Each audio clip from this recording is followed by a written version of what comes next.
ఎన్నికల వాతావరణం ఫుల్ వేడెక్కింది. ఇదేంటి ఇప్పుడు రాష్ట్రంలో ఎన్నికల వాతావరణం అంటారా?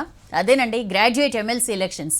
గ్రాడ్యుయేట్ ఎమ్మెల్సీ ఎలక్షన్స్లో ఇంతటి కోలాహలం, ఇంతటి సందడి, ఇంతటి వాడివేడి వాతావరణం ఇదివరకు ఎప్పుడు కూడా ఎవరు చూసుండరు. అలాంటి సిచ్యుయేషన్ ఈసారి కనిపిస్తోంది. ఎందుకంటే ప్రధాన పార్టీలతో పాటు ఇండిపెండెంట్స్ కూడా పెద్ద ఎత్తున ఈసారి గ్రాడ్యుయేట్ ఎమ్మెల్సీ ఎలక్షన్స్లో కంటెస్ట్ చేస్తున్నారు. అండ్ ఓట్ చేసే వాళ్ళందరూ కూడా సుమారుగా 10 లక్షల మంది ఓటర్స్, అందరూ కూడా చదువుకున్న వాళ్ళు. గ్రాడ్యుయేట్ ఎమ్మెల్సీ ఎలక్షన్స్ కాబట్టి అందరూ చదువుకున్న వాళ్ళు ఎక్కువగా వీళ్ళే ఉంటారు కాబట్టి వీళ్ళని టార్గెట్ చేసుకుని ప్రతి ఒక్కరిని కూడా కలిసే ప్రయత్నం చేస్తున్నారు అభ్యర్థులు. మెయిన్గా హైదరాబాద్ వరకు తీసుకుంటే మనకు తెలుసు, ఇక్కడ నుంచి బీజేపీ ఎమ్మెల్సీ రామచంద్ర ఉన్నారు. టీఆర్ఎస్ చివరిదాకా ఆలోచించి ఇంకా పివి నరసింహరావు కూతురు వాణిదేవిని రంగంలోకి దించింది. ఇంకా చాలామంది ఎమ్మెల్సీ నాగేశ్వర్ కానీ, సామల వేణు కానీ, గౌరీ సతీష్ కానీ, ఇట్లా చాలామంది ఇండిపెండెంట్స్గా కంటెస్ట్ చేస్తున్నారు. టీడీపీ నుంచి ఎల్ రమణ కూడా కంటెస్ట్ చేస్తున్నారు. ఎవరికి వాళ్లే ఓటర్లకి అంటే మేమేం చేశాము అనేది బీజేపీ, ఎందుకంటే సిట్టింగ్ సీట్ కాబట్టి బీజేపీ క్యాండిడేట్ చెప్పుకుంటుంటే మిగిలిన అనేక విషయాల్లో మిగిలిన క్యాండిడేట్స్ కూడా గ్రాడ్యుయేట్స్ని అప్రోచ్ అవుతున్నారు. ఏంటి ఏం చేయలేదు అధికార పార్టీ, ఇన్ని సంవత్సరాలైనా సరే ఏం తీసుకురాలా, ఇలాంటి ఎన్నో ఇష్యూస్ అన్నీ కూడా వీళ్ళ ప్రచారంలో ముందుకు వస్తున్నాయి. వెరాజ్ ద అదర్ సీట్ ఏదైతే ఉందో అక్కడ మాత్రం పల్లా రాజేశ్వరరెడ్డి, అది టీఆర్ఎస్ సిట్టింగ్ సీటు, అక్కడ మాత్రం చాలా వ్యతిరేకత కనిపిస్తోందండి. ఎందుకంటే పల్లా రాజేశ్వరరెడ్డి మీద ఇంటర్నల్గా కూడా పార్టీ స్వయంగా ఆయనే వేదిక మీద ఉన్న పార్టీ మీటింగ్లో కూడా టీఆర్ఎస్ పార్టీకే చెందిన కొంతమంది నాయకులు ఆయనేమి ప్రత్యేకంగా ఏం పట్టించుకోలే, 6 ఏళ్లలో ఇప్పుడు మళ్ళీ ఓట్లు అడగడానికి వచ్చారు అన్న అర్థం వచ్చేలాగా మాట్లాడడం, ఇవన్నీ కూడా కొంత ఇంటర్నల్ ఇది కూడా కనిపిస్తోంది. బట్ ఆయన మీద వ్యతిరేకత బాగా ఉంది అన్న వార్తలు కూడా బాగా వస్తున్నాయి. ఏమీ చేయలేదు, 6 ఏళ్లలో ఆయన ఏం పట్టించుకోలేదు, లేకపోతే ఆయన ప్రైవేట్ వర్సిటీ తెచ్చుకోవడానికి, వీటన్నిటిని మెయిన్గా టార్గెట్ చేసి ప్రతిపక్ష పార్టీలన్నీ కూడా అస్త్రశస్త్రాలన్నీ కూడా సంధిస్తున్నాయి. అక్కడ కూడా బాగా పెద్ద ఎత్తున ఉన్నారండి. అక్కడ కూడా ఇండిపెండెంట్స్ తీన్మార్ మల్లన్న కానీ, లేకపోతే రాణి రుద్రమారెడ్డి కానీ, చెరుకు సుధాకర్ కానీ, ప్రొఫెసర్ కోదండరాం కానీ, మెయిన్ పార్టీ బీజేపీకి సంబంధించి ప్రేమేందర్ రెడ్డి కానీ, రాములు నాయక్ కాంగ్రెస్కి సంబంధించి, ఇట్లా మేజర్ పార్టీస్కి సంబంధించిన లీడర్స్ ఎట్లా ఉన్నారో అంతకంటే ఎక్కువగానే ఇండిపెండెంట్స్ కూడా ఉంటున్నారు. అందరూ కూడా టార్గెట్గా పెట్టుకుని ముందుకు వెళ్తున్నారు సాధ్యమైనంత ఎక్కువ మందికి. ఎందుకంటే నార్మల్ ఎంపీ ఎమ్మెల్యే ఎలక్షన్స్తో కంపేర్ చేస్తే ఎమ్మెల్సీ ఎలక్షన్స్ అనేవి, ఎందుకంటే ఇవన్నీ కూడా 6 ఉమ్మడి జిల్లాల పరిధిలో జరుగుతున్నాయి కాబట్టి ఎక్కువ మంది జనాల్ని కలవాల్సి ఉంటుంది, ఎక్కువ కాలేజెస్కి వెళ్లాల్సి ఉంటుంది, ఎక్కువ మందితో ఇంటరాక్ట్ అవ్వాల్సి ఉంటుంది. పాపం శాయశక్తులో ప్రయత్నిస్తున్నారు. మార్నింగ్ వాక్స్ దగ్గర నుంచి నైట్ డిన్నర్ మీటింగ్స్ వరకు ఏదో ఒక రకంగా ఎంతో కొంతమందిని టార్గెటెడ్గా కలవాలి, ఓటు మనకే వేయాలని చెప్పి వాళ్ళకి అపీల్ చేయాలి అని చెప్పి. సో మొత్తానికి ఇంకొక 1 వీకే, కరెక్ట్గా 1 వీక్ ఉంది. మార్చి 14న ఎలక్షన్స్. ఈసారి ఎక్కువ మంది క్యాండిడేట్స్ ఉన్నారు కాబట్టి జంబో బ్యాలెట్ పేపర్ ఉంటుంది, జంబో బ్యాలెట్ బాక్స్ ఉంటుంది. 2 రోజులు అవుతుందంట కౌంటింగ్ చేయడానికి కూడా. సో ఇవన్నీ ఇలా ఉంటే ఇంకా విమర్శలు ప్రతి విమర్శల విషయానికి వస్తే మాత్రం అదైతే పీక్స్కి వెళ్ళిందండి ప్రతి విషయంలో. ఎందుకంటే ఈసారి ఉద్యోగులు, నిరుద్యోగులు వీళ్ళందరూ కూడా నిరుద్యోగ భృతి ఇవ్వలేదు కాబట్టి, అలాగే ఉద్యోగాలు రాలేదు కాబట్టి ఖచ్చితంగా వీళ్ళందరూ కూడా అధికార పార్టీ మీద చాలా కోపంగా ఉంటారు. దీన్ని ఎలా అయినా క్యాష్ చేసుకోవాలని చెప్పి ఇండిపెండెంట్స్ కానీ, లేకపోతే ప్రతిపక్ష పార్టీల వాళ్ళు కానీ ప్లాన్ చేసుకుంటూ వాటినే మెయిన్గా టార్గెట్ చేస్తూ వెళ్తున్నారు. అయితే కేటీఆర్ వచ్చి మేము 132,000 ఉద్యోగాలు ఇచ్చాము అని చెప్పడంతో పెద్ద ఎత్తున అది చర్చకు దారితీసింది. 191,000 ఉద్యోగాలు మీరు ఇవ్వలేదని చెప్పి పీఆర్సీ కమిటీ రిపోర్ట్లో ఉంది. అంటే 191,000 ఖాళీలు ఉన్నాయని చెప్పి పీఆర్సీ కమిటీ రిపోర్ట్లో ఉంటే మీరు అట్లెట్లా క్లెయిమ్ చేసుకుంటారు, అది ఇది అని చెప్పి పెద్ద ఎత్తున రండి చర్చకు రండి అని చెప్పి దాసోజు శ్రవణ్ అనడం, ఆ తర్వాత ఎమ్మెల్సీ రామచంద్ర కూడా బహిరంగ చర్చకు రావడం, కేటీఆర్ రాలేదు దానికి, ఆ తర్వాత తలసాని ఎంటర్ అయ్యి రకరకాల మాటలు మాట్లాడడం, మొత్తం అంతా కూడా ఒక హై వోల్టేజ్ అంటే పీక్స్కి వెళ్ళిపోయింది మెయిన్గా ఉద్యోగాల విషయంలో చర్చ. ఇంకా ఆ తర్వాత మళ్ళీ ఐటీఐఆర్ కావాలని చెప్పి కేంద్రం ఇవ్వలేదు, వివక్ష చూపిస్తోందని చెప్పి కేటీఆర్ మాట్లాడడం, ఆయన లెటర్ రాయడం, ఈ లెటర్స్ అన్నీ కూడా బీజేపీ టీఆర్ఎస్ మధ్య ఉత్తుత్తి లెటర్స్ అని చెప్పి కాంగ్రెస్ విమర్శించడం, అసలు ఐటీఐఆర్కి మేము అడిగినవేవి కూడా రాష్ట్ర ప్రభుత్వం సమకూర్చలేకపోయింది, ఇది టోటల్గా రాష్ట్ర ప్రభుత్వ ఫెయిలియర్ అని చెప్పి బీజేపీ అనడం, మొత్తం అంతా కూడా యాజ్ ఇఫ్ జనరల్ ఎలక్షన్స్ జరుగుతున్నాయా అని చెప్పి కామన్ మ్యాన్కి కూడా అనిపించేలాగా ఎలక్షన్స్ ప్రచారం జరుగుతోంది. ఐటీఐఆర్ అయిపోయింది, ఇప్పుడు మళ్ళీ కాజీపేట కోచ్ ఫ్యాక్టరీ తెరపైకి వచ్చింది. కోచ్ ఫ్యాక్టరీకి సంబంధించి మేము భూములు కూడా ఇచ్చాం, అన్ని సమకూర్చి ఇచ్చాం, అయినా సరే కేంద్రం మాకు మొండి చేయి చూపించింది అని చెప్పి మరొకసారి కేటీఆర్ అనడం, మళ్ళీ దాని మీద ఇలా ఒకటేంటి అన్నీ కూడా ఉద్యోగాల దగ్గర స్టార్ట్ అయితే ఇప్పుడు ముద్రా లోన్స్ దాకా ప్రతి దానిలోనూ కూడా కేంద్రం తప్పు చేసిందని చెప్పి ఇటు కేటీఆర్ అనడం, కాదు రాష్ట్ర ప్రభుత్వం సహకరించలేదని చెప్పి ఇటు బీజేపీ రాష్ట్ర నాయకులు అనడం, మొత్తం వార్ ఆఫ్ వర్డ్స్ అయితే హోరాహోరీ నడుస్తున్నాయి. ఏదేమైనా సరే ఇష్యూస్ అయితే జనాల్లోకి వెళ్తున్నాయి. మరి ఏం ఆలోచిస్తున్నారు గ్రాడ్యుయేట్స్ అందరూ కూడా, చదువుకున్న వాళ్ళ ఎజెండా ఏంటి, ఎలా ఏం ఆలోచించి ఓట్లు వేస్తారనేది మాత్రం క్వైట్ ఇంట్రెస్టింగ్గా మారింది.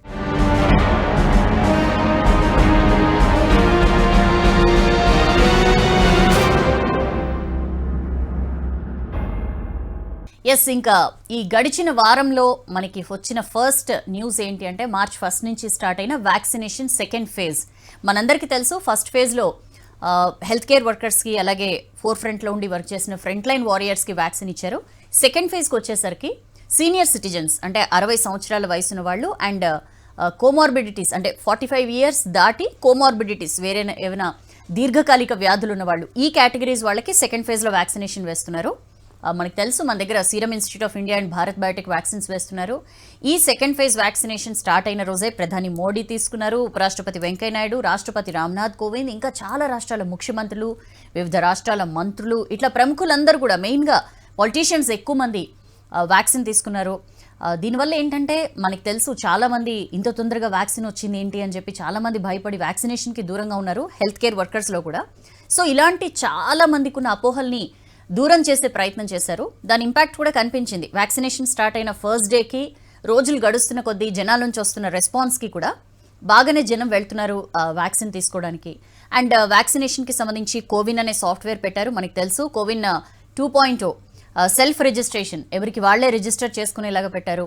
ఒకవేళ అలా కాకపోయినా ఆన్ స్పాట్ రిజిస్ట్రేషన్ కూడా, అంటే అందరూ రిజిస్టర్ చేసుకోలేకపోవచ్చు. అండ్ ఆ సాఫ్ట్వేర్లో కూడా రకరకాల టెక్నికల్ గ్లిచెస్ వచ్చాయి కాబట్టి వీటన్నిటిని దృష్టిలో పెట్టుకుని మరింత సరళతరం చేశారు. దీన్ని సిస్టమ్ అంతా కూడా మరింత ఈజీగా చేసింది కేంద్రం. మనం ఎక్కడైతే వ్యాక్సినేషన్ వేయించుకుందాం అనుకుంటున్నామో అక్కడికి వెళ్ళి మన ఫోటో ఐడి కార్డు ఒకటి తీసుకువెళ్ళి అక్కడే ఆన్ స్పాట్ రిజిస్ట్రేషన్ కూడా చేసుకునేలాగా వీలు కల్పించారు.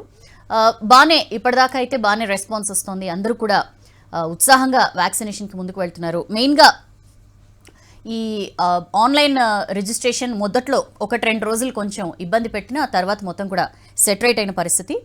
ఫస్ట్ ఫేజ్ వ్యాక్సినేషన్ విజయవంతం అయినా సరే ఇంకా చాలా మందికి ఉన్న భయాలు అవి వీళ్ళందరూ పొలిటికల్ లీడర్స్ అందరూ కూడా ఫోర్ ఫ్రంట్లో ఉండి తీసుకోవడం వల్ల దూరం అయిపోయాయి. అప్పుడు వేయించుకొని అప్పుడు వ్యాక్సినేషన్కి దూరంగా ఉన్న హెల్త్ కేర్ వర్కర్స్ కూడా ఇప్పుడు గ్రాడ్యువల్గా వ్యాక్సినేషన్కి ముందుకు వస్తున్న సిచ్యుయేషన్. మెయిన్గా ఈ సెకండ్ ఫేజ్లో 26 కోట్ల మందికి, ఈ సెకండ్ ఫేజ్ అయ్యేసరికి 26 కోట్ల మందికి దేశం మొత్తం కూడా వ్యాక్సినేషన్ పూర్తి చేయాలి అనేది కేంద్రం టార్గెట్. ఇప్పటికొస్తున్న రెస్పాన్స్ చూస్తుంటే అది ఈజీగానే టార్గెట్ రీచ్ అయ్యేలానే కనిపిస్తోంది. అండ్ ఇంకా మల్టిపుల్ వ్యాక్సిన్స్ కూడా ఇంకా డెవలప్ అవుతున్నాయి. జాన్సన్ అండ్ జాన్సన్ వ్యాక్సిన్కి సంబంధించి కూడా ఇక్కడే మన బయోలాజికల్ ఈ హైదరాబాద్కి చెందిన కంపెనీలో కూడా దానికి సంబంధించిన ట్రయల్స్ కూడా స్టార్ట్ అయిన పరిస్థితి. సో ఇట్లా రకరకాల చేంజెస్, రకరకాల, ఎందుకంటే కరోనా మన దగ్గరికి ఎంటర్ అయ్యి ఒక 1 ఇయర్లోనే మనం దానికి అడ్డుకట్ట వేయగల వ్యాక్సిన్ మన సైంటిస్ట్ రూపొందించారు. మనం ఖచ్చితంగా వాళ్ళకి సెల్యూట్ చెప్పాలి. సో ఈ 1 ఇయర్లో ఎన్నో చూసాం మనం. ఇంకా కూడా దిస్ డజంట్ మీన్ కరోనా అంతమైపోయింది అని చెప్పడానికి లేదండి. ఎందుకంటే ఇంకా చాలా చోట్ల కరోనా కేసెస్ పెరుగుతున్న పరిస్థితి. వేరే దేశాల్లో అయితే, బ్రెజిల్ లాంటి దేశాల్లో అయితే ఇప్పటికి కూడా రోజుకి కనీసం 1000-1200 మంది చనిపోతున్నారు కరోనా బారిన పడంటే. వీ కెన్ అండర్స్టాండ్ ఎలా ఉంది సిచ్యుయేషన్ అనేది. బట్ ఇప్పటిదాకా ఇండియాలో అయితే to some extent it's okay. But Maharashtra లాంటి కొన్ని చోట్ల మాత్రం మళ్ళీ కేసులు పెరుగుతున్నాయి కాబట్టి ఒక అలర్ట్నెస్ అయితే జారీ చేశారు. సో ఎట్టి పరిస్థితుల్లో కరోనా గైడ్ లైన్స్ ఏవైతే రెగ్యులర్గా మనం మాస్కులు పెట్టుకోవడం, ఫిజికల్ డిస్టెన్సింగ్ పాటించడం, ఎక్కువగా జన సమూహాలు ఉన్న చోటికి వెళ్లకుండా ఉండడం, ఇలాంటివి మాత్రం ఎప్పుడు కూడా పాటిస్తూ ఉండాలి అనేది మాత్రం మనకి క్లియర్గా అర్థమవుతున్న సిచ్యుయేషన్. వీటన్నిటిని పాటిస్తూనే జాగ్రత్తలు తీసుకోవాలి. అండ్ ఈ మధ్య వచ్చిన సిసిఎంబి రిపోర్ట్ కూడా, సిసిఎంబి ఐసిఎంఆర్ రిపోర్ట్ చూస్తే హైదరాబాద్ వరకు తీసుకుంటే 54% మెంబర్స్కి యాంటీబాడీస్ ఉన్నాయి. అంటే ఆల్మోస్ట్ మనం హర్డ్ ఇమ్యూనిటీకి దగ్గరగా ఉన్నామని చెప్పి కూడా సైంటిస్టులు చెప్పిన పరిస్థితి. అయితే సిసిఎంబి డైరెక్టర్ రాకేష్ మిశ్రా ఒక మాట అన్నారు, హర్డ్ ఇమ్యూనిటీకి ఇంకా మనం ఒక అడుగు దూరంలో ఉన్నాం. హర్డ్ ఇమ్యూనిటీ రావాలంటే ఖచ్చితంగా అందరూ వ్యాక్సినేషన్ వేయించుకోవాలి అని చెప్పి. సో కరోనా వచ్చి తగ్గినా కరోనా రాని వాళ్ళు ఎలాగ వేయించుకుంటారు. సో అందరూ కూడా వ్యాక్సినేషన్కి ముందుకు రావాలి అని చెప్పి సైంటిస్ట్ కూడా కోరుతున్న సిచ్యుయేషన్. సో రాష్ట్రంలో గ్రాడ్యుయేట్ ఎమ్మెల్సీ ఎన్నికల సన్నాహక హడావుడి కనిపిస్తుంటే దేశవ్యాప్తంగా 5 రాష్ట్రాల ఎన్నికలు. 5 రాష్ట్రాలు కదా, యాక్చువల్లీ 4 రాష్ట్రాలు, ఒకటి పాండిచ్చేరి కేంద్ర పాలిత ప్రాంతం. బట్ మనకి జనరల్గా 5 స్టేట్ ఎలక్షన్స్ అంటే అది ఫ్లోలో బాగుంటుంది కాబట్టి వాడుకలు అలా వచ్చేసింది. సో ఈ 5 స్టేట్ ఎలక్షన్స్ హడావుడి దేశంలో కనిపిస్తోంది. అస్సాం, వెస్ట్ బెంగాల్, తమిళనాడు, కేరళ అండ్ పాండిచ్చేరి, ఈ 5 రాష్ట్రాలు కూడా ఆల్ సెట్ షెడ్యూల్ వచ్చేసింది కాబట్టి మొత్తం మార్చి 27th నుంచి ఇక్కడ స్టార్ట్ అవుతాయండి ఎలక్షన్స్. ఒక్క వెస్ట్ బెంగాల్లో మాత్రం 8 ఫేజెస్లో ఎలక్షన్స్ జరుగుతాయి. దీని మీద మమతా బెనర్జీ అదేంటి 8 ఫేజెస్లో ఎట్లా పెడతారు ఎలక్షన్స్ అని చెప్పి అన్నారు. 6 ఫేజెస్లో. సో 6 ఫేజెస్కి 8 ఫేజెస్కి పెద్ద తేడా ఏం లేదని చెప్పి కూడా ఎక్స్ప్లెనేషన్ వచ్చిన పరిస్థితి. మొత్తానికి వెస్ట్ బెంగాల్లో 8 ఫేజెస్లో జరుగుతాయి. అస్సాంలో 3 ఫేజెస్లో ఎలక్షన్స్ జరగబోతున్నాయి. మిగిలిన 3 చోట్ల కూడా ఏప్రిల్ 6th ఉంటుంది. మే 2nd దీనికి సంబంధించి కౌంటింగ్ ఉంటుంది. సో కన్యాకుమారి అండ్ మలప్పురం ఈ 2 లోక్సభ సీట్స్కి కూడా ఏప్రిల్ 6th ఎలక్షన్ ఉంటుందని చెప్పింది. వేరాజ్ మన దగ్గర తెలుగు రాష్ట్రాల్లో తిరుపతి ఎంపీ సీట్ ఒకటి అండ్ నాగార్జున సాగర్ నోముల నరసింహయ్య చనిపోవడంతో ఆ సీట్ ఒకటి ఖాళీ ఉంది.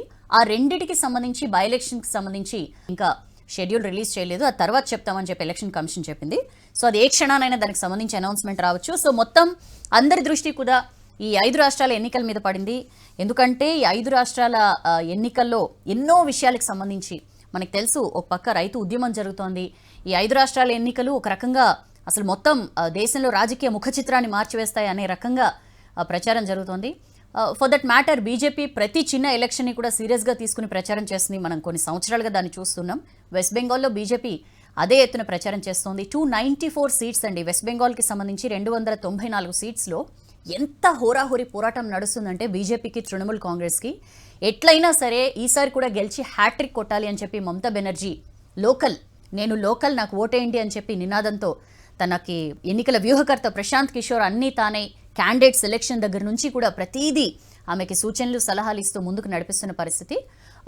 కొంత బీజేపీకి మెయిన్ తృణమూల్ కాంగ్రెస్కి సంబంధించిన ఇంపార్టెంట్ లీడర్స్ అందరూ కూడా బీజేపీకి వెళ్ళిపోవడం కొంత తృణమూల్ కాంగ్రెస్కి కొంత దెబ్బగానే విశ్లేషకులు భావిస్తున్నారు. బట్ అయినా సరే మమతా బెనర్జీ ఎక్కడ తగ్గట్లేదు. అదే ఫెరోషియస్ నేచర్తో తను సుడిగాలిగా ప్రచారాలు అవి నిర్వహిస్తున్న పరిస్థితి. మా మీద దాడులు చేస్తున్నారు, మా కార్యకర్తల మీద హింసా రాజకీయాలకు పాల్పడుతున్నారు, దారుణంగా మమ్మల్ని తొక్కేస్తున్నారు ప్రశ్నిస్తుంటే అని చెప్పి విపరీతమైన వైలెన్స్ కనిపిస్తోంది రాష్ట్రంలో అని చెప్పి దాన్ని ప్రధాన ప్రచారాస్త్రంగా తీసుకుని బీజేపీ జనాల దగ్గరికి వెళ్తున్న పరిస్థితి. బీజేపీకి సంబంధించి పెద్దగా అంత వెస్ట్ బెంగాల్లో బీజేపీ అనేది ఒకానొకప్పుడు చాలా చిన్న ఇష్యూ. బట్ 2016లో 10% ఓట్ షేర్ వచ్చింది. మొన్న జరిగిన లోక్సభ ఎన్నికల్లో 2019 లోక్సభ ఎన్నికల్లో ఒకేసారి 40%కి ఓట్ షేర్ పెరిగింది. అప్పటి నుంచి కూడా ఒక రకంగా వెస్ట్ బెంగాల్లో ఎలా అయినా సరే పాగా వేయాలని చెప్పి బీజేపీ శ్రమిస్తూ ఉంది. దానికి అకార్డింగ్గానే ప్లాన్స్ వేసుకుంటూ ఉంది. ఎట్లయినా సరే ఈసారి ఖచ్చితంగా 200+ గెలుస్తామని చెప్పి బీజేపీ లీడర్స్ ఘంటాపథంగా చెప్తున్నారు. But Prashant Kishor on the other side 100 సీట్లు గెలిస్తే బీజేపీ నేను ఎన్నికల వ్యూహకర్తగా తప్పుకుంటాను అని చెప్పి ఓపెన్గా సవాల్ చేసిన పరిస్థితి. అఫ్కోర్స్ ఎలక్షన్స్ అంటేనే ఇలాంటి సవాళ్ళు ప్రతి సవాళ్ళు చాలా కామన్గా మనకి కనిపిస్తుంటాయి. But it's going to be an interesting battle. మెయిన్గా వెస్ట్ బెంగాల్లో మనం ఒకసారి ఓటర్స్ కాంబినేషన్ మనం చూస్తే అక్కడ ముస్లిమ్స్ 27% ముస్లిమ్స్ ఉన్నారండి. అండ్ 30% మథువాస్ అని చెప్పి వీళ్ళెవరంటే బంగ్లాదేశ్ నుంచి వచ్చిన శరణార్థులు అనమాట. మెయిన్గా ఈ సిటిజన్షిప్ అమెండ్మెంట్ యాక్ట్ అనే దాన్ని ప్రొజెక్ట్ చేసి ఈ మథువాస్ని ఈ 30% ఉన్న మథువాస్ని తన వైపు తిప్పుకోవాలని చెప్పి బీజేపీ ప్లాన్ చేస్తోంది. ఇన్ఫ్యాక్ట్ మొన్న జరిగిన లోక్సభ ఎలక్షన్స్లో కూడా బీజేపీకి అంత ఎక్కువగా ఓట్ షేర్ పెరగడానికి మెయిన్గా ఈ మథువాస్ ఓట్లు కారణం అని చెప్పి కూడా విశ్లేషణలు ఉన్నాయి. సో ఈసారి కూడా ఎక్కువగా వీళ్ళ ఓట్స్నే టార్గెట్గా చేసుకుంది. అండ్ యాజ్ యూజువల్గా ఎప్పుడు కూడా ఏదైతే హిందూ ముస్లిం ఇష్యూస్ కానీ ఇట్లాంటి రకరకాల ఇష్యూస్ అన్నీ కూడా ప్రొజెక్ట్ చేస్తూ వస్తుంది. దీనికి అన్నిటికీ తోడు మోడీ చరిష్మా కానీ వాళ్ళు చేస్తున్న అభివృద్ధి కార్యక్రమాలు కానీ అండ్ వాళ్ళు ఏవైతే అంటే కేంద్రం ప్రవేశపెడుతున్న పథకాల్ని రాష్ట్రంలో మమతా బెనర్జీ ముందుకు సాగనీయట్లేదు అనొక అలాంటి ఇష్యూను కూడా తీసుకుని పదే జేపీ నడ్డా అనేకసార్లు తన ప్రసంగాల్లో చెప్తున్న సిచ్యుయేషన్. సో ఇలాంటి ఎన్నో ఇష్యూస్ ఇంకా బాగా ప్రచారం అది హోరెత్తుతుంది. ఎక్కడికక్కడ సభలు సమావేశాలు ఒక రేంజ్లో ఉంటాయి. సో ఇంకా బోల్డెన్ ఇష్యూస్ మనకి తెరపైకి వస్తాయి. సో టీఎంసీ కీ లీడర్స్ అందరూ వెళ్ళి బీజేపీలో చేరడం కానీ ఇవన్నీ కొంచెం బీజేపీ బలంగానే భావిస్తోంది. బట్ ఎందుకంటే సర్వేలు ఇప్పటికి కూడా తృణమూల్ కాంగ్రెస్కే ఎడ్జ్ ఉంటుందని చెప్పి ఒపీనియన్ పోల్స్ అవి చెప్పాయి కాబట్టి ఏం జరుగుతుందనేది ఇంట్రెస్టింగ్గా ఉంది. సరే తృణమూల్ కాంగ్రెస్ బీజేపీయేనా అంటే కాదు, అక్కడ కాంగ్రెస్ కూడా ఉంది. ఈసారి కాంగ్రెస్ లెఫ్ట్తో కలిసి అక్కడ కంటెస్ట్ చేస్తోంది. మొన్న బ్రిగేడ్ పరేడ్లో అక్కడ జరిగిన ర్యాలీలో పెద్ద ఎత్తున జనాలు మనం పేపర్స్లో దానిలో ఫోటోలు కూడా చూసుంటాం. అసలు అవి చూసిన తర్వాత కాంగ్రెస్కి ఒక జోష్ వచ్చిందని చెప్పొచ్చు. అయితే అది కాంగ్రెస్ గొప్పతనమో లెఫ్ట్ గొప్పతనమో కాదు. అక్కడ ఇండియన్ సెక్యులర్ ఫ్రంట్ అని చెప్పి ఇంకొక పార్టీ ఉంది. దానికి సంబంధించి అబ్బాస్ సిద్దికీ ఈ ఫ్రంట్ వీళ్ళు కాంగ్రెస్ అండ్ లెఫ్ట్తో కలిసి అబ్బాస్ సిద్దికీ కూడా కంటెస్ట్ చేయబోతున్నారు. అదంతా కూడా అబ్బాస్ బల్లమే అని చెప్పి కూడా చాలామంది విశ్లేషకులు అంటున్నమాట. దీన్నే G23 మీకు గుర్తుంటే ఒక 23 మంది కాంగ్రెస్ సీనియర్ నాయకులందరూ కూడా అధిష్టానంని ఏకంగా సవాల్ చేస్తూ లెటర్స్ అవి రాశారు. ఆ మధ్య G23 అని వాళ్ళకి పేరు కూడా పెట్టారు. వీళ్ళందరూ కూడా దీన్ని పాయింట్అవుట్ చేశారండి. అట్లెట్లా మనం ఒక పక్క సెక్యులర్ పార్టీ అని చెప్పుకుంటూ అంత చాలా ఫండమెంటలిస్ట్ ఈ అబ్బాస్ అతన్ని ఎట్లా తీసుకుంటారు మీ టీంలోకి మన టీంలోకి అని చెప్పి కూడా వాళ్ళు క్వశ్చన్ చేసిన పరిస్థితి. ఎనీవేస్ ఖచ్చితంగా ఎంతో కొంత కలిసి వస్తుందని చెప్పి కాంగ్రెస్ అండ్ లెఫ్ట్ లెక్కలేసుకుంటున్నాయి. మరి ఏం జరుగుతుంది అనేది మాత్రం చాలా ఇంట్రెస్టింగ్గా మారబోతోంది. తేజస్వి యాదవ్, ఆర్జేడీకి చెందిన తేజస్వి యాదవ్ అండ్ శివసేన కూడా ప్రకటించింది. అంటే తేజస్వి యాదవ్ మేము మమతా బెనర్జీకి సపోర్ట్ చేస్తున్నాం, అక్కడ ఎట్లయినా సరే బీజేపీని ఓడించాలి అని చెప్పి ప్రకటించారు. శివసేన కూడా మా సపోర్ట్ దీదీకే అని చెప్పి ప్రకటించడంతో కొంతవరకు తృణమూల్ కాంగ్రెస్ ఒంటరి కాదు అన్న ఫీలింగ్ వస్తుంది. బట్ అగైన్ గ్రౌండ్ లెవెల్లో ఏం జరుగుతుంది అనేది చాలా ఇంట్రెస్టింగ్గా మారింది. ఇంకా వెస్ట్ బెంగాల్ తర్వాత బాగా మనకి చెప్పుకోదగింది ఏంటి అంటే దక్షిణాదికి సంబంధించిన తమిళనాడు అండి. ఈసారి తమిళనాడు ఎన్నికలు చాలా ఇంట్రెస్టింగ్ ఉన్నాయి. ఎందుకంటే స్టాల్వర్డ్స్ తమిళనాడు అనగానే మనకి మొత్తం జయలలిత, కరుణానిధి వీళ్ళ ఫేసెస్ మనకి ఇప్పటికీ క్లియర్గా కనిపిస్తాయి. ఈ ఇద్దరు స్టాల్వర్డ్స్ లేకుండా జరుగుతున్న ఫస్ట్ ఎలక్షన్స్ ఇవి. అందుకని ఈసారి తమిళనాడు ఎన్నికలు కూడా చాలా ఇంట్రెస్టింగ్గా మారాయి. 234 సీట్స్ అక్కడ. సో ఒపీనియన్ పోల్స్ అన్నీ కూడా డిఎంకేకి ఎడ్జ్ ఉంటుంది అని చెప్తున్నాయి. మొన్న లోక్సభ ఎలక్షన్స్లో కూడా డిఎంకే చాలా అద్భుతంగా పర్ఫామ్ చేసింది. బట్ అయినా సరే మళ్ళీ బీజేపీ అన్నా డిఎంకేతో కలిసి కంటెస్ట్ చేస్తోంది. సో ఈసారి ఎలా అయినా సరే మంచిగానే గెలవాలి, అన్నా డిఎంకేతో కలిసి అధికారంలోకి రావాలి అని చెప్పి బీజేపీ ట్రై చేస్తోంది. జనరల్గా తమిళనాడులో ఏంటంటే ఒక కష్టం, అక్కడ ఎప్పుడు కూడా ఒకసారి గెలిచిన వాళ్ళు మరొకసారి గెలవరు. ఎప్పటి నుంచో ఒకసారి డిఎంకే అయితే ఒకసారి అన్నా డిఎంకే అట్లా గెలిపిస్తూ వస్తున్నారు. మొన్న 2016లో సెకండ్ టైం జయలలిత అంటే వెంటనే జయలలిత గెలవడమే ఒక రికార్డు. బట్ ఆ తర్వాత ఇంకా ఆమె చనిపోవడం కానీ, శశికళ జైలుకి వెళ్ళడం కానీ, ఆ తర్వాత ఓపీఎస్, ఈపీఎస్ మొత్తానికి ఎట్లనో బీజేపీ అండదండలతో అక్కడ వాళ్ళు బండి లాగిస్తూ వస్తున్నారు. మరి ఇప్పుడు ఏం జరుగుతుంది, అన్నా డిఎంకేకి మధ్య వార్లో ఏం జరుగుతుంది? డిఎంకేలో ఖచ్చితంగా అధికారంలోకి వస్తామని డిఎంకే చాలా కాన్ఫిడెంట్గా ఉంది, కాంగ్రెస్తో కలిసి కంటెస్ట్ చేస్తోంది. బట్ ఏం జరుగుతుంది? దినకరన్ కూడా ఉన్నారు, శశికళ మేనలుడు. మరి తను ఎలాంటి రోల్ ప్లే చేస్తారు? అటువైపు కమల్ హాసన్ ఉన్నారు, శరత్ కుమార్తో కలిసి కమల్ హాసన్ కంటెస్ట్ చేస్తారంటున్నారు. ఎలక్షన్స్ ముందు ఇంకా కొన్ని రోజుల్లో ఎలక్షన్ షెడ్యూల్ వస్తుందనగా మనకు తెలుసు. రజనీకాంత్ హెల్త్ కండిషన్స్ని సైట్ చేస్తూ నేను దూరంగా ఉంటాను రాజకీయాలకు అని చెప్పిన సిచ్యువేషన్. సో మొత్తానికి ఇన్ని పరిణామాల మధ్య తమిళనాడు ఎలక్షన్స్ కూడా అందరినీ తన వైపు తిప్పుకునేలా ఇంట్రెస్టింగ్గా మారబోతున్నాయి. ఇంకా నెక్స్ట్ వచ్చి కేరళ అండి. కేరళలో 140 సీట్లు. అక్కడ కూడా సేమ్ తమిళనాడులోనే ఒకసారి ఎల్డీఎఫ్ అయితే ఒకసారి యూడీఎఫ్ అట్లా ఎప్పుడూ అధికారం మారుతూ ఉంటుంది. సో ఈసారి ఎల్డీఎఫ్ రూలింగ్లో ఉంది. ఈసారి ఎల్డీఎఫ్కే మొగ్గు ఉంటుందని చెప్పి సర్వేలు చెప్తున్న సిచ్యుయేషన్. సో చాలా ఇంట్రెస్టింగ్గా కేరళ బ్యాటిల్ కూడా రాబోతోంది. అక్కడ కూడా తన ప్రయత్నం తాను చేస్తోంది బీజేపీ. ఒకవేళ అక్కడ కనుక యూడీఎఫ్ గెలిస్తే ఇంకా ఏ స్టేట్లోనూ కూడా లెఫ్ట్ పవర్లో ఉండదు. బట్ సర్వేలు మాత్రం ఈసారి మళ్ళీ ఎల్డీఎఫ్ఏ గెలుస్తుందని చెప్పి చెప్తున్న పరిస్థితి. బీజేపీ అయితే కొంత అర్బనైజ్డ్ తిరువనంతపురం లాంటి అర్బనైజ్డ్ ఏరియాస్లో ఎట్లయినా సరే తన మార్కు చూపించాలన్న ప్రయత్నం చేస్తోంది. మెయిన్గా శబరిమల ఆలయ ఇష్యూ కానీ లేకపోతే గోల్డ్ ఇష్యూ ఎంత పెద్ద ప్రకంపనలు రేపిందో మనకు తెలుసు. స్వయంగా సీఎం పినరయి విజయన్ పేరు కూడా ఆ గోల్డ్ ఇష్యూకి సంబంధించి ఆమె బయట పెట్టిన పరిస్థితి. సో వీటన్నిటి నేపథ్యంలో కేరళ ఎలక్షన్స్ కూడా చాలా ఇంట్రెస్టింగ్గా మారాయి. అండ్ మెట్రోమ్యాన్ శ్రీధరన్ 88 ఏళ్ల వయసులో మెట్రోమ్యాన్ శ్రీధరన్ బీజేపీలో చేరడం కానీ, ఆయనే సీఎం క్యాండిడేట్ అంటూ బీజేపీ ప్రొజెక్ట్ చేస్తున్న తీరు కానీ, ఇవన్నీ కూడా చాలా క్యూరియాసిటీ క్రియేట్ చేస్తున్నాయి. అండ్ నెక్స్ట్ వస్తే అస్సాం. ఒకప్పుడు మామూలుగా ఈ నార్త్ ఈస్టర్న్ స్టేట్స్ అంతా కూడా కాంగ్రెస్ సైడే ఉండేటివి. బట్ బీజేపీ వచ్చిన తర్వాత బీజేపీ అంబిషియస్ ప్రోగ్రామ్లో భాగంగా మొత్తం ఈశాన్య రాష్ట్రాలన్నింటినీ వశపరుచుకున్న పరిస్థితి. సో అస్సాంలో కూడా లాస్ట్ టైం అస్సాం గణపరిషత్తో కలిసి బీజేపీ అధికారం చేజిక్కించుకుంది. ఈసారి కూడా గెలవాలి అని చెప్పి ప్లాన్స్ వేసుకుంటోంది. సర్వేలు కూడా బీజేపీకి అనుకూలంగానే ఒపీనియన్ పోల్స్ అవి చెప్తున్న పరిస్థితి. అక్కడ ట్రయాంగులర్ కంటెస్ట్ కనిపిస్తోందండి. బీజేపీ కోయలేషన్ ఒకవైపు, కాంగ్రెస్తో కలిసి ఉన్న అలయన్స్ ఒకవైపు, అండ్ సిఏఏకి వ్యతిరేకంగా పుట్టిన పార్టీస్ ఒకవైపు అక్కడ ట్రయాంగులర్ కంటెస్ట్ మనకి కనిపిస్తోంది. సో మరి ఏం జరుగుతుంది ఇక్కడ? మెయిన్గా యాంటీ సిఏఏ సెంటిమెంట్ని ప్రొజెక్ట్ చేస్తోంది కాంగ్రెస్ పదే.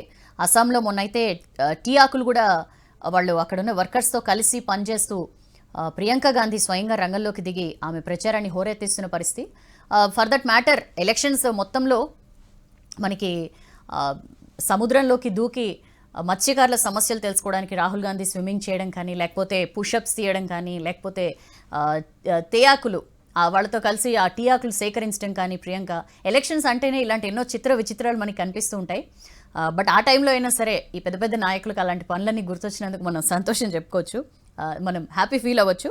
సో మొత్తానికి కాంగ్రెస్ మహాకూటమి ఒక 8 పార్టీలతో బోడోల్యాండ్ పీపుల్స్ పార్టీ ఈసారి అస్సాంలో మెయిన్ పాయింట్ ఏంటంటే లాస్ట్ టైం ఈ బోడోల్యాండ్ పీపుల్స్ పార్టీ బీజేపీతో ఉండింది, ఈసారి కాంగ్రెస్తో కలిసి కంటెస్ట్ చేస్తోంది. సో ఏం జరుగుతుంది, కాంగ్రెస్లో కొన్ని ఇంటర్నల్ ఫైట్స్ కూడా ఉన్నాయి, అవన్నీ బీజేపీ క్యాష్ చేసుకోవాలని చెప్పి ప్రయత్నిస్తోంది. సో అస్సాం ఎలక్షన్స్కి సంబంధించిన విషయం అది. ఇంకా పాండిచేరి విషయంకి వస్తే పుదుచ్చేరి 30 సీట్లు అక్కడ జస్ట్ నిన్నగాక మొన్నే అక్కడ కాంగ్రెస్ గవర్నమెంట్ కూలిపోయిన పరిస్థితి. రాష్ట్రపతి పాలనలో ఉంది ఇప్పుడు ఆ రాష్ట్రం. మరి సర్వేస్ అన్నీ అక్కడ బీజేపీ వస్తుంది ఈసారి పాండిచేరిలో అని చెప్పి చెప్తున్న సిచ్యుయేషన్లో మరి ఏం జరుగుతుంది ఏంటి పాండిచేరిలో? అక్కడ కూడా సేమ్ మనం కేరళ చెప్పుకున్నాం, అలాగే తమిళనాడు చెప్పుకున్నాం. ఇక్కడ పుదుచ్చేరిలో కూడా అక్కడ జిగ్జాగ్ అనమాట, ఒకసారి ఒక పార్టీకి ఒకసారి ఇంకో పార్టీకి ఛాన్స్ ఇస్తూ ఉంటారు. మరి ఈసారి అన్ని పార్టీలు మాదే గెలుపు అని చెప్పి ధీమాగా ఉన్నాయి. ఏ పార్టీని ఓటర్ కరుణిస్తాడో మనం వెయిట్ చేయాలి. సో చాలా ఇంట్రెస్టింగ్ అండి. ఈ మొత్తం అన్ని ఎలక్షన్స్లో అన్ని పార్టీలు కూడా ఎన్నో ఇష్యూస్ని తెరపైకి తీసుకొస్తున్నాయి. ఫ్రీ స్మార్ట్ ఫోన్స్ అని చెప్పి కొన్ని పార్టీలు అంటున్నారు, మహిళలకి ఎక్కువ శాతం అవకాశాలు ఇస్తామని చెప్పి ఇంకొన్ని పార్టీలు, ఇట్లా బోల్డ్ అండ్ ఇష్యూస్ వస్తాయి. ఇంకా కమింగ్ డేస్లో ఇంకా చాలా వస్తాయి, ఎందుకంటే మార్చిలో ఎలక్షన్స్ కాబట్టి ఇంకా చాలా టైం ఉంది. దాని గురించి మనం కమింగ్ డేస్లో కూడా చెప్పుకోవచ్చు.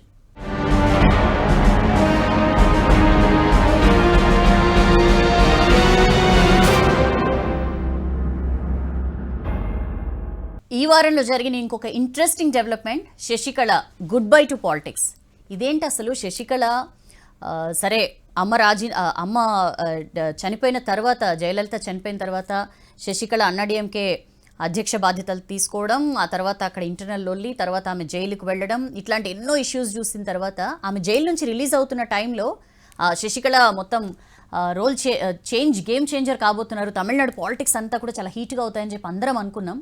బట్ సడన్ సర్ప్రైజ్, ఆమె సడన్గా ప్రకటించారు నేను రాజకీయాలకు దూరంగా ఉంటాను, అమ్మ కోరిక మేరకు అన్నా డిఎంకేనే గెలిపించండి కార్యకర్తలందరూ, డిఎంకేని ఎట్టి పరిస్థితుల్లో అధికారంలోకి రానివ్వద్దని చెప్పి ఆమె ప్రకటన ఇవ్వడం, ఇవన్నీ కూడా అరే ఏం జరుగుతోంది? ఎందుకంటే శశికళ జయలలిత సమాధి మీద ఇంకా చెయ్యి ఇట్లా గుద్ది ఆమె ప్రతిజ్ఞ చేయడం, ఇవన్నీ కూడా ఇంకా చాలా తాజాగా ఉన్నాయి మనందరికీ కూడా. ఇలాంటి టైంలో ఏంటి శశికళ ఈ సడన్ డెసిషన్ అని చెప్పి అందరు కూడా ఆశ్చర్యపోతున్నారు. బట్ ఏమై ఉంటుంది శశికళ ఈ సడన్ డెసిషన్ తీసుకోవడం వెనుక కారణం ఏమై ఉంటుంది అనే దాని మీద నిజంగానే రకరకాల విశ్లేషణలు వస్తున్నాయి. ఎందుకు దూరం అవుతున్నారు? ఎలాగా అన్నాడీఎంకే ఓటమి ఖరారైపోయింది కాబట్టి అది తన అకౌంట్లో పడకుండా ఆమె జాగ్రత్త పడుతున్నారా?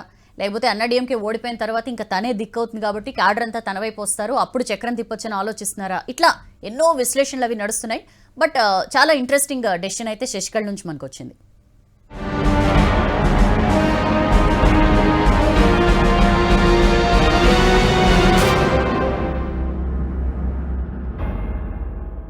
ఇంకా ఒక మేజర్ ఇష్యూ అండ్ ప్రతి ఒక్కరికి కూడా వేడి అంటే ప్రతి ఒక్కరిని కూడా బాధ పెడుతున్న ఇష్యూ ఏమైనా ఉంది అంటే ఫ్యూయల్ ప్రైసెస్ హైక్ అండి. పెట్రోల్, డీజిల్ ఏ రేంజ్లో దూసుకెళ్ళాయో మనకి తెలుసు.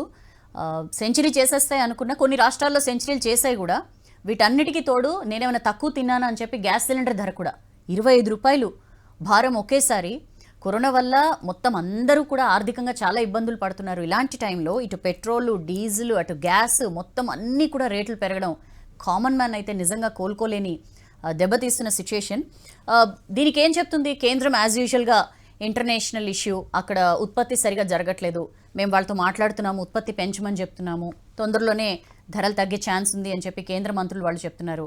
ట్యాక్సెస్ తగ్గించుకోవాలి రాష్ట్రాలు, ఎక్కువగా వాళ్ళు ట్యాక్సెస్ పెడుతున్నారు, ఎక్కువ ట్యాక్సెస్ వేస్తున్నారు. ఒకవేళ రాష్ట్రాలు కనుక సహకరిస్తే ఖచ్చితంగా ధరలు దిగొస్తాయని చెప్పి ఆర్థిక మంత్రి నిర్మలా సీతారామన్ చెప్పడం. కాదు కేంద్రమే అన్నిటినీ చూస్తోంది, కేంద్రం ఈ రకంగా వ్యవహరించడం కరెక్ట్ కాదని చెప్పి కాంగ్రెస్ లాంటి పార్టీలు అనడం. ఇన్ఫ్యాక్ట్ శిరోమణి ఎమ్మెల్యేస్ అయితే మొన్న ఎడ్ల బండ్ల మీద వెళ్ళారు అసెంబ్లీకి. పెట్రోల్ ప్రైసెస్ పెరిగినప్పుడల్లా మనం ఇలాంటి నిరసనలు అవి చూస్తూనే ఉంటాం. బట్ డెఫినెట్లీ ఇదైతే ఒక పెద్ద ఇష్యూగానే మనం చెప్పుకోవచ్చు. మరి ఎప్పటికీ ధరలు దిగుతాయనేది మాత్రం తెలీదు. చలికాలం తర్వాత కొంతవరకు ధరలు తగ్గే ఛాన్స్ ఉందని చెప్పి మంత్రులు వాళ్ళు చెప్తున్న పరిస్థితి. ఎంతవరకు తగ్గుతాయో తెలీదు. సెంట్రల్ అండ్ స్టేట్ ట్యాక్సెస్ కలిపి పెట్రోల్ రేట్లో, ఈ ఫ్యూయల్ రేట్స్లో 60% ఉన్నాయంటే మనం అర్థం చేసుకోవచ్చు ఏ రకంగా ఇటు కేంద్రం అటు రాష్ట్రాలు కూడా మన జేబులకి చిల్లు పెడుతున్నాయనేది. వీళ్ళు ట్యాక్సులు తగ్గిస్తే కానీ కామన్ మ్యాన్ మీద భారం తగ్గే ఛాన్స్ అయితే లేదు. ఇక గోల్డ్ విషయంకి వస్తే గోల్డ్ కొనుక్కునే వాళ్ళకి మాత్రం ఈసారి నిజంగా గుడ్ న్యూస్ అండి. ఎప్పుడూ లేనంతగా లాస్ట్ ఆగస్టులో పీక్స్కి వెళ్ళింది గోల్డ్ రేటు. అలాంటిది లాస్ట్ ఆగస్టుకి ఇప్పటికి 11,000 దిగొచ్చింది. సో గోల్డ్ రేట్స్ బాగా తగ్గిన సిచ్యుయేషన్. ఒకవేళ ఎవరైనా గోల్డ్ కొనాలనుకుంటే ఇదే మంచి టైం అని చెప్పి కూడా ఎక్స్పర్ట్స్ చెప్తున్నారు. ఎందుకంటే అప్పట్లో ఒక అన్సర్టనిటీ ఉండింది. ఈ కరోనా టైము ఏం చేయాలి అని చెప్పి చాలామంది గోల్డ్ మీద ఇన్వెస్ట్మెంట్కి దానికి మొగ్గు చూపారు. అందుకని అమాంతం రేట్లు పెరిగిపోయాయి. బట్ ఇప్పుడు వ్యాక్సిన్స్ రావడం వీటన్నిటి వల్ల అండ్ మోరోవర్ మొన్నటి బడ్జెట్లో కూడా కేంద్రం ఈ కస్టమ్స్ డ్యూటీని గోల్డ్ సిల్వర్ లాంటి ప్రెషియస్ మెటల్స్ మీద కస్టమ్స్ డ్యూటీని తగ్గించింది. 12.5% నుంచి 7.5% తగ్గించింది. సో ఇలాంటి రకరకాల చర్యలు కూడా గోల్డ్ రేట్స్ తగ్గడానికి కారణం. మళ్ళీ పెళ్ళిళ్ళ సీజన్ స్టార్ట్ అవుతుంది, అప్పుడు మళ్ళీ పెరిగిపోతాయి. సో కొనుక్కోవాలనుకునే వాళ్ళు ఇప్పుడే కొనేసుకోండి అని చెప్పి బంగారం లాంటి వార్త చెప్తున్నారు విశ్లేషకులు. సో గోల్డ్ రేట్స్ ఇలానే తగ్గే ఉండాలి, పెట్రోల్ డీజిల్ గ్యాస్ రేట్స్ కూడా తగ్గాలి అని చెప్పి మనందరం కూడా కోరుకుందాం.